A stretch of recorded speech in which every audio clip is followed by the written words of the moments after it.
Online class में आप सभी विद्यार्थियों का स्वागत, अभिनंदन।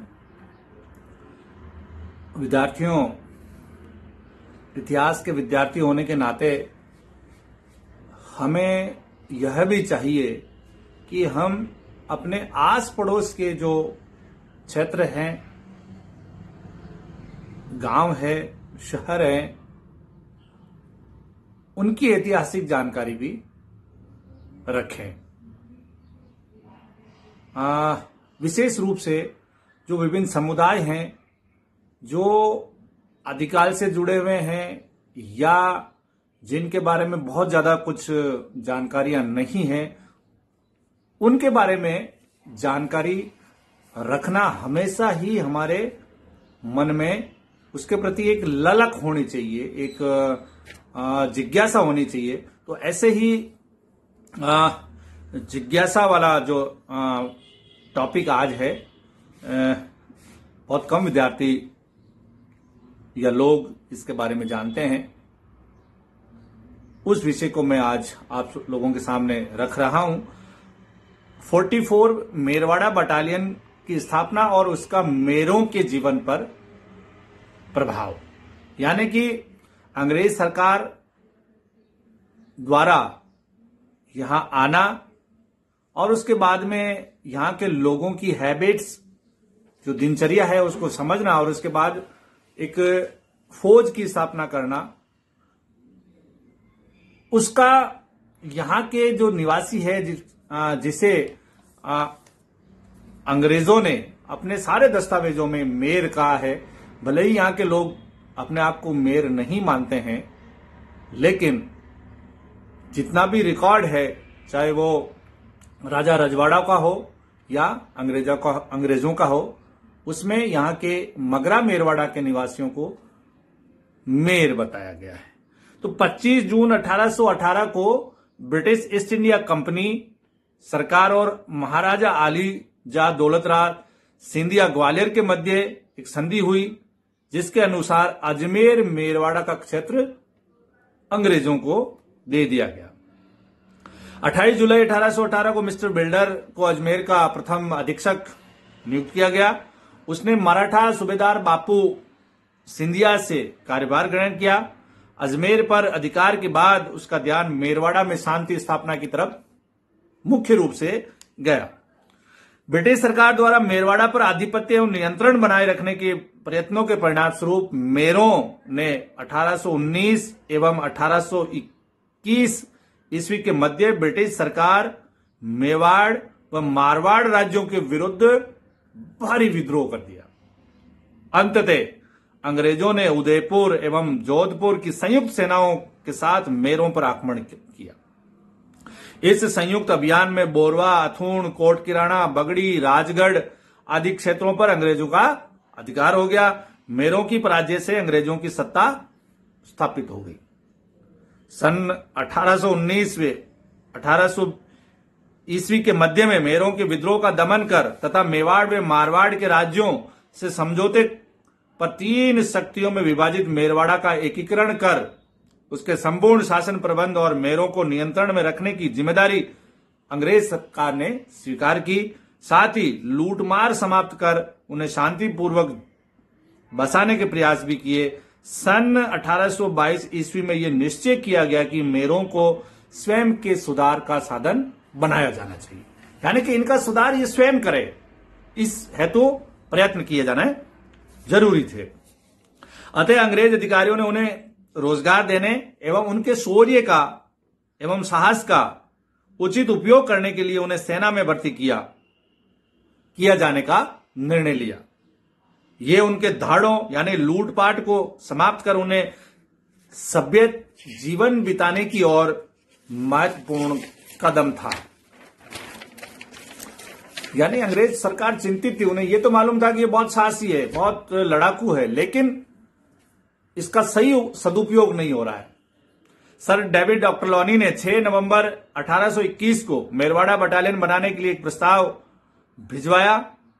प्रस्ताव में उन्होंने स्पष्ट किया कि दुस्साहसी व धाड़ों के पैसों में रह रहे मेरों का उस माध्यम से रोजगार देने के साथ साथ उनकी सेवाओं एवं शौर्य का सही उपयोग भी किया जा सकेगा। यह प्रस्ताव उच्च प्रशासकों द्वारा 1822 ईस्वी में स्वीकार कर लिया गया। तत्पश्चात 22 जून 1822 ईस्वी को गवर्नर जनरल ने मेरवाड़ा लोकल बटालियन बनाने की आज्ञा प्रदान कर दी। कैप्टन हॉल को यह कार्य सौंपा गया। आरंभ में मेरवाड़ा लोकल बटालियन में अमीर खां की, जो टोंक के नवाब थे, अमीर खां की बची हुई सेना को भी सम्मिलित किया गया तथा 340 मेरों की भर्ती की गई। इस टुकड़ी को पुरानी ब्यावर, जो अजमेर के दक्षिण पश्चिम में 30 मील तकरीबन दूर था, के पास छावनी बनाकर रखा गया। प्रारंभ में मेरों की भर्ती में अनेक कठिनाइयों का सामना करना पड़ा, लेकिन 100 मेरों, जिनकी आयु 50 से 64 वर्ष की थी, 5 रुपए इनाम और अन्य प्रलोभन देकर सेना में भर्ती हेतु नियुक्त किया गया। लेकिन इससे भी अधिक कठिनाई भर्ती करने के बाद उन्हें रोकने में हुई। अनेक व्यक्ति कुछ समय की सेवा के बाद अपने अपने गांवों को लौट गए, क्योंकि सेवा करना व आदेश मानना उनकी स्वतंत्रता की भावना के विपरीत था। इस प्रकार मेर सिपाही 3 वर्ष की सेवा के बाद अपनी सेवा मुक्ति प्राप्त करने लगे।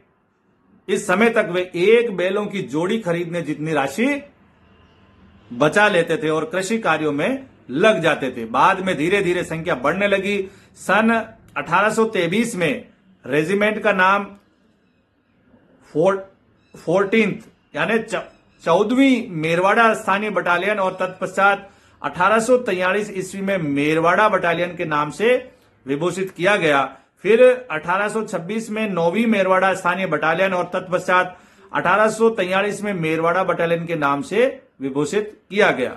सन 1839 में मेरवाड़ा बटालियन मारवाड़ के डाकू चिमन सिंह के विरुद्ध कोट किराना तहसील टोटगढ़ गई।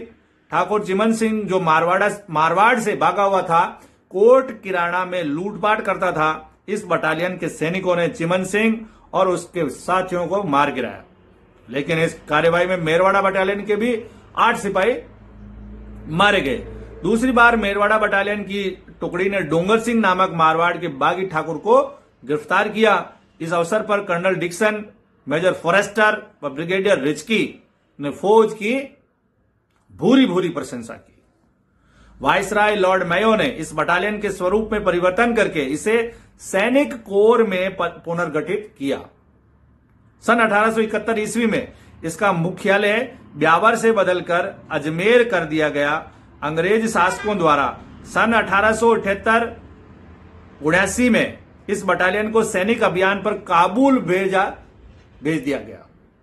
वहां इस बटालियन ने अदम्य साहस व शौर्य का प्रदर्शन किया।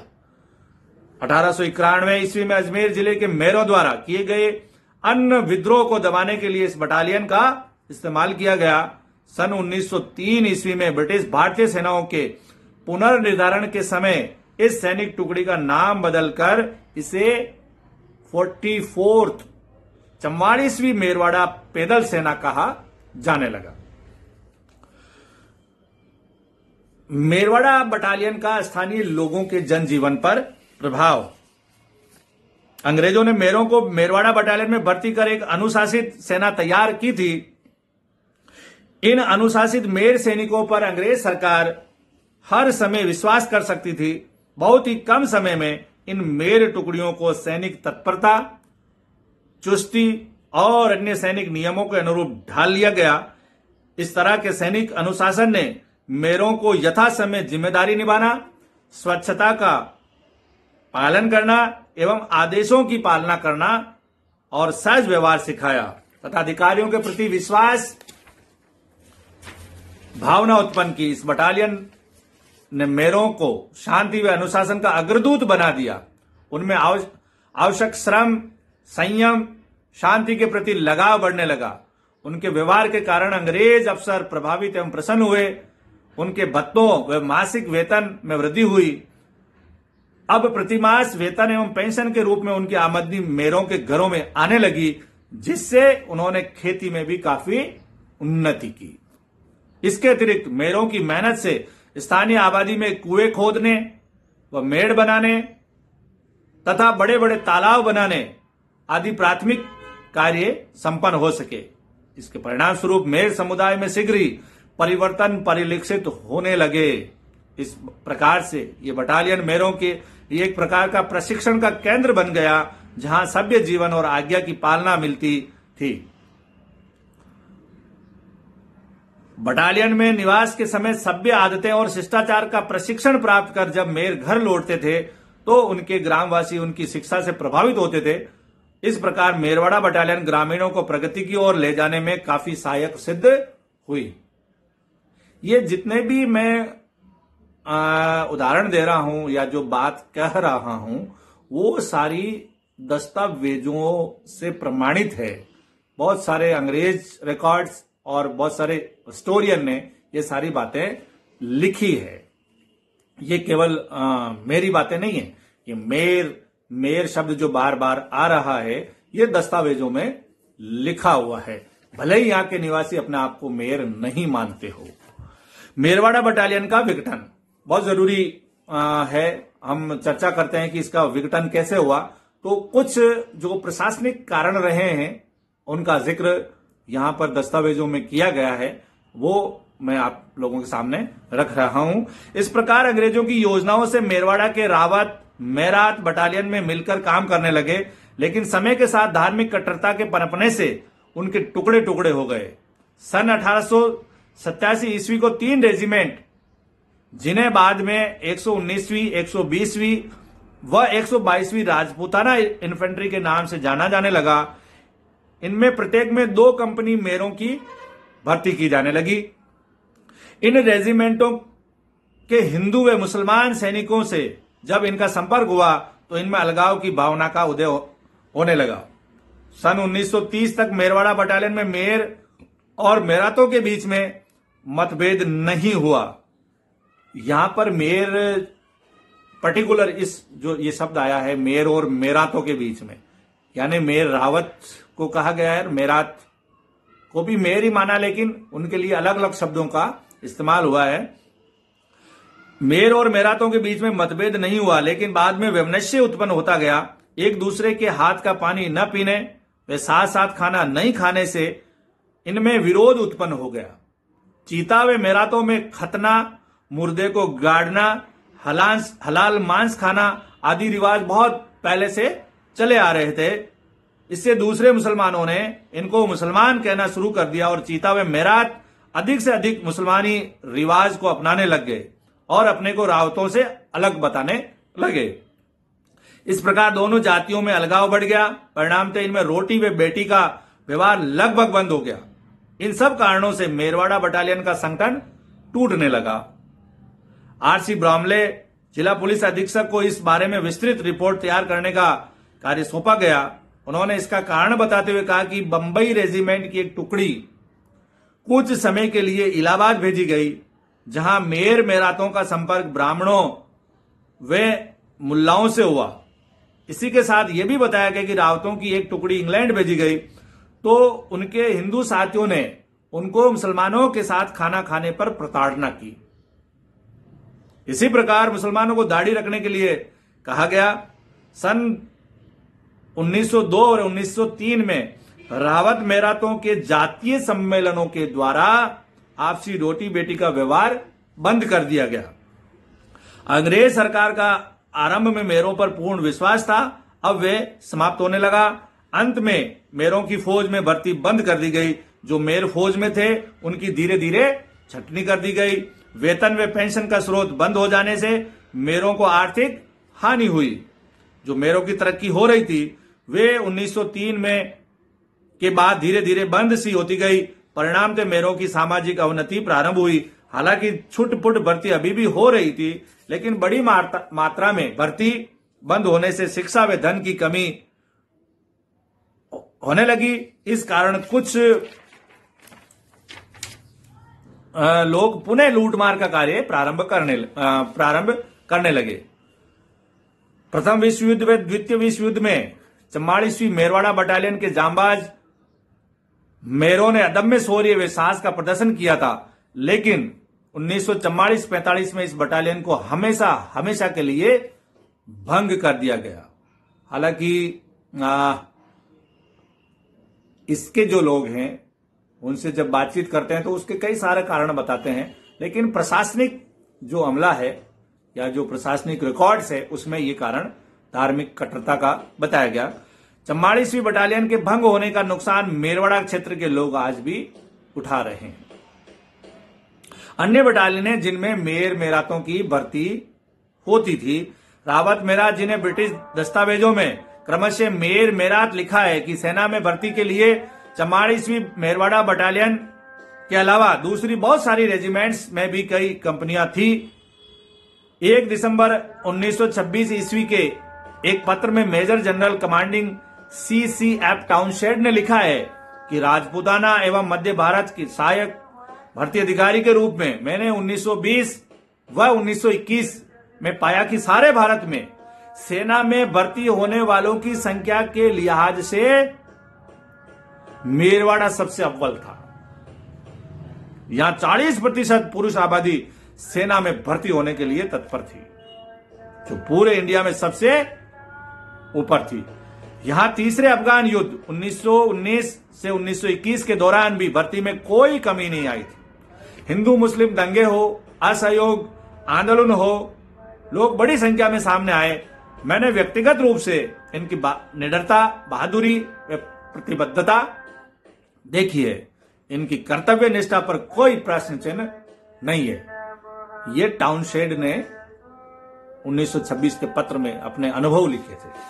प्रथम विश्व युद्ध 1914 के दौरान ब्रिटिश अधिकारी CVF Townshend major general commanding 6 division force Kut el Amara मिस्र थे, ने 15 अप्रैल 1915 को भारत सरकार को एक टेलीग्राम किया जिसमें मेर एवं मेरात सिपाहियों की बहादुरी की भूरी भूरी प्रशंसा के साथ साथ उनके द्वारा किन किन बटालियनों में सेवाएं दी जा रही है की जानकारी दी गई थी, जो इस प्रकार से है। यानी कि केवल ये प्रचारित किया जाता है कि 44 अजमेर मेरवाड़ा बटालियन में ही हमारे लोग थे या रावत मेरात थे। हकीकत मैं आज आपके सामने रख रहा हूं। 20th पंजाबी रेजिमेंट, उसमें रावत मेरात थे। 2nd/42 देवड़ी रेजिमेंट, इसमें भी एक कंपनी रावत मेरातों की थी। 43rd, 2nd, 43G European regiment, इसमें भी एक कंपनियां रावत मेरातों की थी। 44 Merwara battalion totally leading by Rawat and Merat. The 72 Punjabi regiment, एक कंपनियां इसके अंदर भी रावत और मेरात की अलग अलग थी। The J&K company of the 122 infantry, इसके अंदर भी एक कंपनी रावत मेरातों की थी। The 3rd 150 infantry containing 1 company of Rawats and Merats. The 2 119 infantry, एक कंपनी रावत मेरातों की। द कोरली कॉर्प्स, एक कंपनी रावत मेरातों की। द ट्रांसपोर्ट कॉर्पस, एक कंपनी रावत मेरातों की। द हॉस्पिटल कॉर्पस, एक कंपनी रावत मेरातों की। तो इस प्रकार से टोटल 12 रेजिमेंट्स ऐसी थी जिसके अंदर एक कंपनी और 44 Ajmer Merwara battalion totally leading by Rawat and Merat. प्रथम विश्व युद्ध में मेरवाड़ा वासियों ने अद्भुत शौर्य और वीरता का प्रदर्शन किया, जिसमें बड़ी संख्या में वीर जवानों ने अपने प्राण तक न्यौछावर कर दिए, जिनकी तारीफ स्वयं भारत सरकार के कमांडर इन चीफ CIC ने की थी। सन 1878-79 ईस्वी के अफगान युद्ध में प्रदर्शित वीरता एवं शौर्य से प्रसन्न होकर तत्कालीन कमांडर इन चीफ भारत सरकार सर ओमोर क्रेग ने 44 अजमेर मेरवाड़ा बटालियन को विक्टोरिया क्रॉस से नवाजा एवं सूबेदार मेजर गोपा एवं मदारी बिस्ती को order of British Indian merit award से नवाजा गया। 1902 ईस्वी में 44 मेरवाड़ा बटालियन ने चाइना युद्ध को बड़ी वीरता के साथ में जीता। सन 1921 में उत्तरी एशिया के खिलाफ बलशेविक आक्रमण में मेरवाड़ा बटालियन की एक कंपनी ने भाग लिया एवं बहादुरी का विशेष प्रमाण प्रस्तुत किया। सन 1923 में हिंदू मुस्लिम दंगों के दौरान जेड पुलिस कॉर्पस के रूप में मेरवाड़ा वासियों ने लेफ्टिनेंट कर्नल JCM हॉस्किन, जो बाद में 10-4 बंबई ग्रेनेडियर्स के कमांडर बने थे, के नेतृत्व में शांति बहाली का कार्य बखूबी किया। पूरे देश में जेड पुलिस के कार्यों की प्रशंसा हुई। सूबेदार मेजर अजीमा बोरवा को ऑर्डर ऑफ ब्रिटिश एम्पायर, हवलदार घीसा रामपुरा गोंदा का बाड़ा को विक्टोरिया मेडल से नवाजा गया। हालांकि ऐसे बहुत सारे मेडल हैं, लेकिन चूंकि मेरे पास रिकॉर्ड में उपलब्ध नहीं है, तो ऐसे हवलदार घीसा साहब जैसे बहुत सारे लोग ऐसे बहादुरी मेडल से नवाजे गए। और मैं खुशकिस्मत हूं कि हवलदार घीसा खां साहब मेरे दादाजी थे। तो ये जो टॉपिक या पत्र वाचन मैंने किया है, इसके सोर्सेज भी बहुत महत्वपूर्ण है। बीके शर्मा राजस्थान के कृषक आंदोलन, कर्नल जेम्स टॉड का बिल्डर को लिखा पत्र, कर्नल JH हॉल की रिपोर्ट, HR बुलवर्ट medico topographical account of Merwara regiment, CC Watson का Rajputana district gazetteers, CC Watson का राजपूताना गजेटियर्स एंड खंड A अजमेर मेरवाड़ा, शिव प्रसाद त्रिपाठी का मगरा मेरवाड़ा का इतिहास, CC वाटसन का और कैप्टन H हॉल के विवरण, नाथूलाल शर्मा चीताबरड़ वंश का इतिहास और 1 दिसंबर 1926 को लिखा गया मेजर जनरल CCF टाउनशेड का पत्र। तो इन सारे दस्तावेजों के आधार पर, इन रिकॉर्ड्स के आधार पर मैंने ये पत्र या शोध पत्र लिखने का प्रयास किया है। उम्मीद है कि आप लोग इससे लाभान्वित होंगे और कुछ ऐसे तथ्य जो लोगों के सामने नहीं आ पाए वो सामने आ पाएंगे, जो शासन और प्रशासन के दृष्टिकोण से, विद्यार्थियों के दृष्टिकोण से और इस मगरे के मूल निवासियों के दृष्टिकोण से बहुत ही अहम साबित होंगे। धन्यवाद। Professor Jalaluddin Kathat, SD government college, Beawar.